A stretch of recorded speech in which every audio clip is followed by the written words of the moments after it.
Okay, let's unpack this.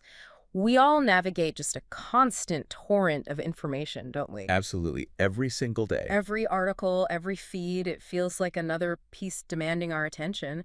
But, how often do we actually stop and think about how we're processing it all? That's a really critical question. And Mm, today we're doing a deep dive into Edward de Bono's framework, 6 frames for thinking about information. right.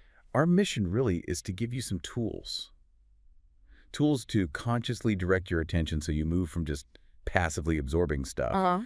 to actively getting the most value out of, well, every piece of data you come across. I like that idea of actively directing attention because honestly, most of the time our focus just gets pulled, right? Yeah, exactly. Pulled by the loudest thing, the flashiest headline, or maybe something totally weird. Like seeing a bright pink dog, maybe? Yeah, or, someone lying in the road, something unexpected. We rarely think about the internal mechanics of how we're actually paying attention. And that's really where the challenge lies. There's research, David Perkins at Harvard found that something like 90% of thinking errors are actually errors of perception. Wow, 90%. That's huge. It is. So de Bono's frames, they're designed to counteract this. Think of them like a searchlight you control. Okay. Instead of just waiting for your mind to get snagged by something random, you direct the beam.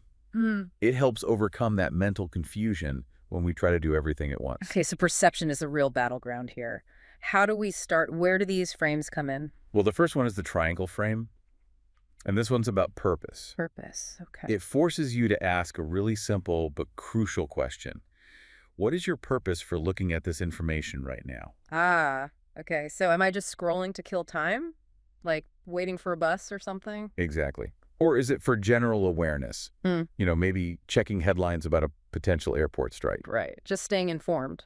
Or, and this is the most powerful use, I think, is it for a specific need or search? Like actually needing to find a flight schedule because you have to travel?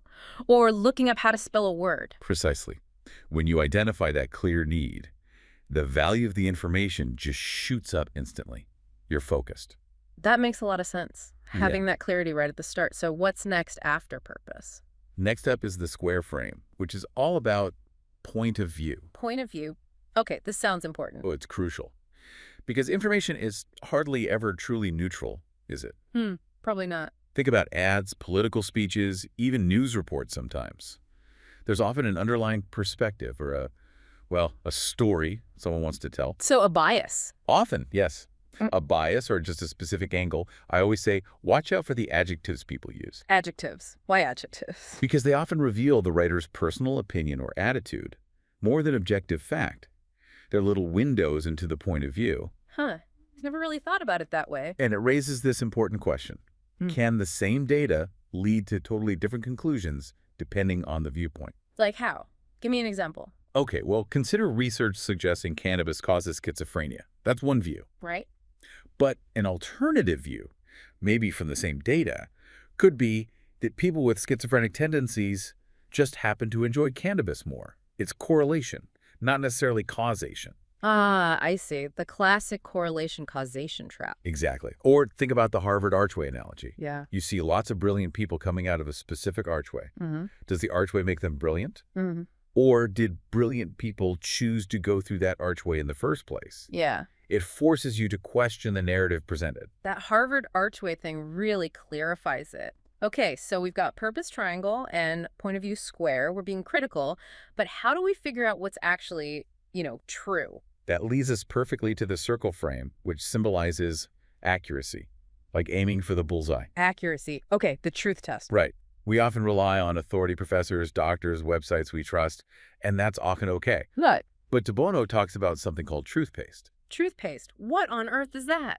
It's his term for how things are made to look true, even if they aren't fully proven or maybe even deliberately misleading. How does that work? It can involve subtle exaggeration, using subjective adjectives, but presenting them like objective facts. Ah, the adjectives again? Yep. Or quoting famous people, maybe celebrities, on topics where they have absolutely no real expertise or credibility. It pastes an appearance of truth onto something shaky. Wow. So you really need to dig beneath the surface. You really do. And these frames, triangle, square, circle, park it. They give you a kind of mental language code to do that more easily. A language code. How so? Well, think about computers. They can process incredible amounts of data, right? Sure, way faster than us. But they can't easily assess accuracy or interest or neutrality or the real value of that information in context. That needs the human interface. So using these frames helps us be a better human interface. Exactly. You take control of how your mind is performing, you consciously apply these tools, and you move beyond just consuming information to actually gaining much more value from it. Okay, this is really practical stuff. So for you listening right now, what does this all actually mean for your day-to-day? It means the next time you encounter an article, a report, anything really, just pause for a second. Just stop before diving in. Yeah. And ask yourself, which frame am I looking through right now? Am I clear on my purpose? Triangle. Am I aware of the potential point of view? Square. Am I actively checking its accuracy? Circle. And just making that deliberate choice. Can completely change how you understand that information Yeah. and what you get out of it. It changes its value, its impact. And remember, these are just the first 3 frames. There are others too, for different ways of thinking. A whole toolkit. A whole toolkit for navigating the information age more effectively. Choosing your frame is choosing how you see the world.